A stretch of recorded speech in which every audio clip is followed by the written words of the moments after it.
सातारा जिल्ह्यातील एका गावातली एक 15-16 वर्षाची पोरगी पुढील शिक्षणासाठी सातारा शहरामध्ये आली होती।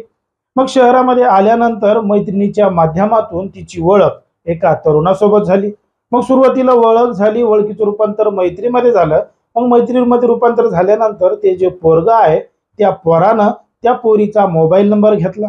मग मोबाईल नंबर घेतल्यानंतर दोघा जणांचं एकमेकांसोबत बोलणं चालणं सुरू झालं आणि ते जे पोरग आहे त्या पोरानं त्या 15-16 वर्षाच्या पोरीला प्रेमाच्या जाळ्यात ओढलं। त्याची 4 व्हीलर गाडी आणली, त्या गाडीमध्ये त्या पोरीला बसवलं आणि शहरामध्ये विविध ठिकाणी घेऊन तिला तो फिरू लागला। आणि फिरत असताना एक दिवस तो तिला एक नवीन ड्रेस घेऊन गेला, दुकानात गेला।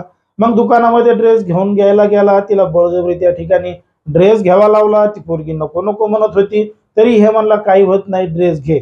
मग तिला नवीन ड्रेस घेऊन गेल्यानंतर एका ठिकाणी एका फ्लॅटवर तिला नेलं आणि रूमवर नेल्यानंतर तिला तो म्हणला, आता हा ड्रेस मला तू घालून दाखव। ती पोरगी म्हणते, तुझ्या देखत कसा तुला ड्रेस घालून दाखवू, मला लाज वाटते। तो म्हणे, काही होत नाही, इथंच ड्रेस बदल आणि मला तो ड्रेस घालून दाखव। त्या पोरीला जबरदस्ती त्याच्या समोरच त्यानं ड्रेस बदलावा लावला आणि ड्रेस बदलत असताना त्यानं तिच्यासोबत नको ते कृत्य केलं आणि नको ते कृत्य केल्यानंतर उलट त्या पोरीलाच धमकी दिली। ही गोष्ट कोणाला सांगायची नाही, काही नाही, इथंच ही गोष्ट लपून ठेवायची अशी त्या पोरीला धमकी दिली। आता या सगळ्या प्रकरणामुळे ती पोरगी घाबरली होती, पण मात्र तरी सुद्धा तिनं ही गोष्ट कोणाला सांगितली नाही। मग ही गोष्ट दाबण्यासाठी त्या पोरानं त्या पोरीला थेट ॲपलचा आयफोन विकत घेऊन दिला। त्या पोरीनं तो मोबाईल सुद्धा घेतला आणि ह्या दोघा जणांचं प्रेम प्रकरण अशाच पद्धतीनं सुरू राहिलं। मग जेव्हा जेव्हा त्या पोराच्या मनात यायचं तेव्हा तेव्हा ते पोरग तिला रूमवर घेऊन जायचं आणि एक दिवस घडलं होतं एक धक्कादायक प्रकरण, धक्कादायक घटना। नेमकं काय आहे संपूर्ण प्रकरण, कुठं घडली ही घटना, हे आपल्याला अगदी सविस्तरपणे बघायचंय। पण जर तुम्ही अजूनही आपलं चॅनल सबस्क्राईब केलं नसेल तर लगेचच करून घ्या आणि बाजूला असणाऱ्या बेल नोटिफिकेशनला सुद्धा ऑन करायला विसरू नका। आता ही जी संपूर्ण घडलेली घटना आहे ती आहे सातारा शहर पोलीस ठाण्याच्या हद्दीमध्ये घडलेली संपूर्ण घटना आहे आणि या परिसरामध्ये राहायला जिल्ह्यातून एक पोरगी या ठिकाणी आली होती। 15-16 तिचं वय होतं आणि पुढील शिक्षणासाठी ती गावातून शहरामध्ये आली होती। मग या ठिकाणी राहत असताना जुलै 2025 मध्ये त्या पोरीची ओळख एका पोरासोबत झाली। त्याचं नाव अनिल होतं आणि ते अनिल नावाचं पोरग ते सुद्धा कोल्हापूर जिल्ह्यातल्या हातकणंगले तालुक्यामधलं होतं। मग ते सुद्धा शिक्षणासाठी या ठिकाणी आलं होतं। त्या पोरीची आणि त्या पोराची दोघा जणांची ओळख साताऱ्यामध्ये त्या पोरीच्या मैत्रिणीच्या माध्यमातून झाली। मग ओळख झाल्यानंतर त्यानं तिचा मोबाईल नंबर घेतला, मोबाईलवर बोलणं चालणं सुरू झालं।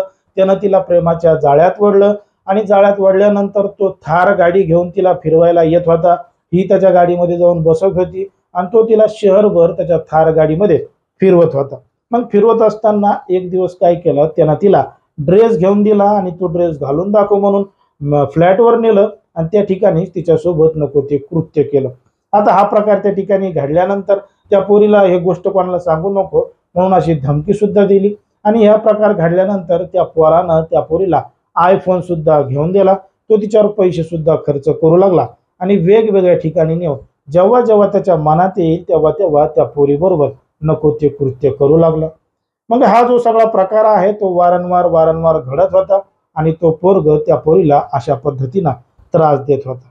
मग पोरीकडं आयफोन आलाय, पोरी चांगले कपडे घालतीये, पोरीकडे नेमके एवढे पैसे कुठून येत आहेत, काय येत आहेत, याच्याबद्दल जेव्हा त्या पोरीच्या घरच्यांना संशय आला आणि त्यांनी जेव्हा तिला विचारपूस केली, चौकशी केली आणि काही लोकांच्या माध्यमातून त्यांच्या पोरीबद्दल त्या घरच्यांना समजलं आणि त्यांनी त्या पोरीला विश्वासात घेतलं आणि घडलेला प्रकार विचारला, तेव्हा त्या पोरीनं हे सगळं घडलेलं प्रकरण सांगितलं आणि तात्काळ साताऱ्याचं शहर पोलीस स्टेशन गाठलं आणि तो जो आरोपी तरुण आहे अनिल नावाचा त्याच्या विरोधात रीतसर तक्रार दाखल केली आणि तक्रारीमध्ये अशा पद्धतीनं लिहिलेलं आहे की त्याच पोरानं गोडीनं या पोरीला थार गाडीमध्ये फिरवलं, तिला जबरदस्ती ड्रेस घ्यावा लावला, तो ड्रेस जबरदस्ती घालून दाखवावा लावला आणि ड्रेस घालून दाखवत असताना फ्लॅटवरच त्यानं तिच्यासोबत नको ते कृत्य केलं।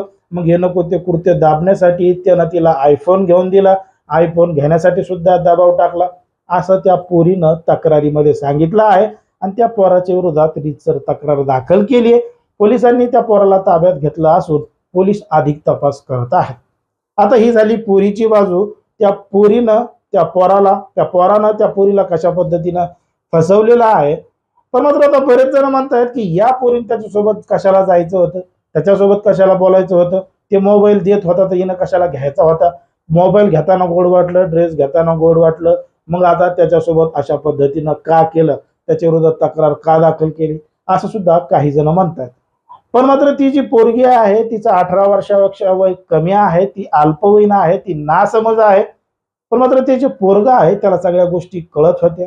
हिचं वय कमी असून सुद्धा तो तिला अशा पद्धतीनं फसवत होता, प्रेमाचं नाटक करत होता आणि प्रेमाचं नाटक करून लगेचच तिला रूमवर सुद्धा नेत होता. म्हणून हे कायद्यानं गुन्हा आहे. म्हणून त्या आरोपीवर कठोरातली कठोर शिक्षा व्हायला पाहिजे. पोरगी काय नासमज आहे, तिला अजून काही समज नाही.